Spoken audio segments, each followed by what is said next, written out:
Halo teman-teman. Nah, kali ini kami dari kelompok 2 akan menjelaskan tentang sejarah filsafat. Nah, kami terdiri dari 3 orang, masing-masing menjelaskan satu materi. Nah, gak usah lama-lama, kita langsung bahas aja ya. Filsafat. Nah, kata filsafat memiliki arti yang sepadan dengan kata falsafah yang berasal dari bahasa Arab dan kata filosofi yang berasal dari bahasa Inggris. Nah, semua kata tersebut berasal dari kata bahasa Latin, yaitu filosofi. Kata filosofi sendiri berasal dari bahasa Yunani, yakni philen yang artinya mencintai dan philia yang artinya persahabatan. Baik, terima kasih. Teman saya sudah menjelaskan materi tentang pengertian filsafat secara umum. Nah, selanjutnya saya akan menjelaskan materi tentang pengertian filsafat pendidikan. Sebelumnya, diketahui bahwa filsafat itu tidak dapat dipisahkan dengan kehidupan manusia, karena sejarah filsafat itu sangat erat kaitannya dengan sejarah kehidupan manusia pada masa lampau. Nah, filsafat yang dijadikan sebagai pandangan hidup sangat erat kaitannya dengan nilai-nilai tentang manusia yang dianggap benar sebagai pandangan hidup oleh suatu masyarakat atau suatu bangsa.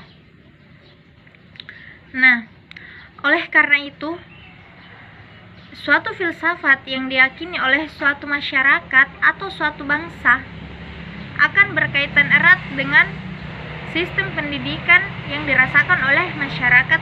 Nah, selanjutnya, filsafat pendidikan itu sebagai usaha untuk mengenalkan filsafat pendidikan dan hal-hal lain yang berkaitan dengan filsafat pendidikan tersebut. Nah, adapun pengertian tentang filsafat pendidikan yaitu filsafat pendidikan adalah disiplin ilmu yang mempelajari dan berusaha untuk mengungkap masalah-masalah pendidikan yang bersifat filosofis. Nah, agar pendidikan itu mempunyai arti yang jelas,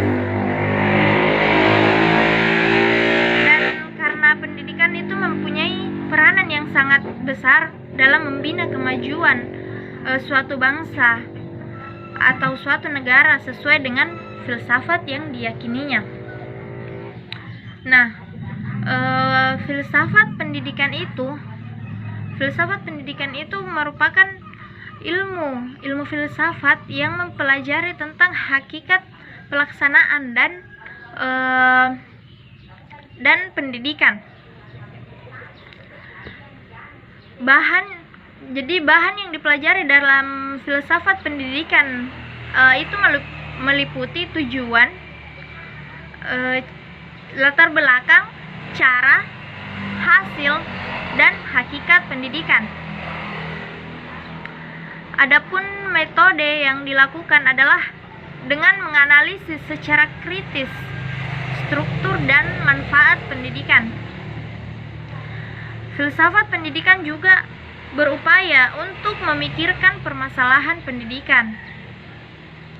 Nah, salah satu yang dikritisi secara konkret adalah relasi antara pendidik dengan peserta didik dalam proses pembelajaran.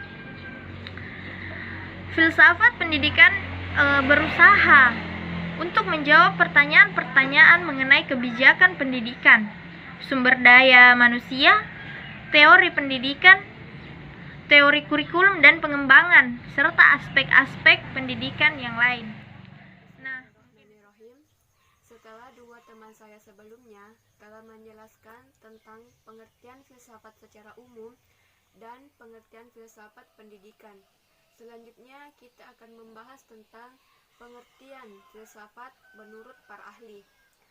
Sampai saat ini belum ada kata sepakat di antara para ahli ketika Mereka menggunakan definisi filsafat secara konsisten di dalam berfilsafat di kehidupan sehari-hari. Mereka lebih memilih dan menggunakan definisi mereka masing-masing, tentunya dengan alasan yang kuat dan masuk akal. Nah, oleh karena itu, mari kita simak beberapa pengertian filsafat menurut para ahli. Nah, yang pertama, menurut Al-Farabi. Menurut Al-Farabi, seorang filosof muslim terbesar sebelum Ibnu Sina, ia mengatakan bahwa filsafat itu adalah ilmu tentang alam yang mewujud dan bertujuan untuk mencari hakikat yang sebenarnya. Sedangkan menurut Ibnu Rashid, filsafat atau hikmah itu adalah ilmu pengetahuan yang otonom yang harus dikaji oleh manusia karena dia dikaruniai akal. Al-Quran filsafat mewajibkan agar manusia berfilsafat agar dapat menambah pengetahuan dan keimanan kepada Tuhan. Selanjutnya, pengertian filsafat menurut Immanuel Kant. Menurut Immanuel Kant, beliau berpendapat bahwa filsafat itu adalah ilmu dasar segala pengetahuan yang di dalamnya mencakup 4 dasar persoalan, yaitu yang pertama, apakah yang perlu kita ketahui? Itu dijawab oleh metafisika. Kemudian yang kedua, apakah yang boleh kita kerjakan? Itu dijawab oleh etika atau norma. Kemudian yang ketiga, sampai di manakah penghargaan kita? Itu dijawab oleh agama. Kemudian yang keempat, apakah yang dinamakan manusia? Itu dijawab oleh antropolog. Nah, itulah pengertian filsafat menurut Immanuel Kant yang mencakup 4 dasar persoalan, yaitu metafisika, etika atau norma, agama, dan antropologi. Selanjutnya, Socrates. Socrates yang sering dianggap sebagai bapak filsafat Yunani, beliau menyatakan bahwa filsafat itu sebagai cara berpikir radikal yang menyeluruh dan cara berpikir yang mengupas akan sesuatu hal sampai sedalam-dalamnya. Kemudian, murid Socrates, Plato, beliau menyatakan bahwa filsafat itu adalah ilmu pengetahuan yang berminat untuk mencapai kebenaran yang asli.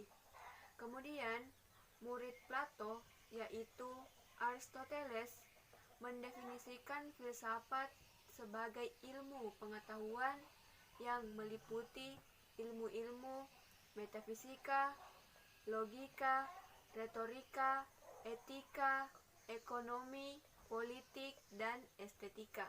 Pengertian filsafat menurut Descartes, di mana Descartes ini merupakan seorang penemu ilmu pengetahuan yang mendefinisikan filsafat itu sebagai kumpulan ilmu pengetahuan yang menyelidiki tentang Tuhan, alam, dan manusia sebagai pokok penyelidikannya.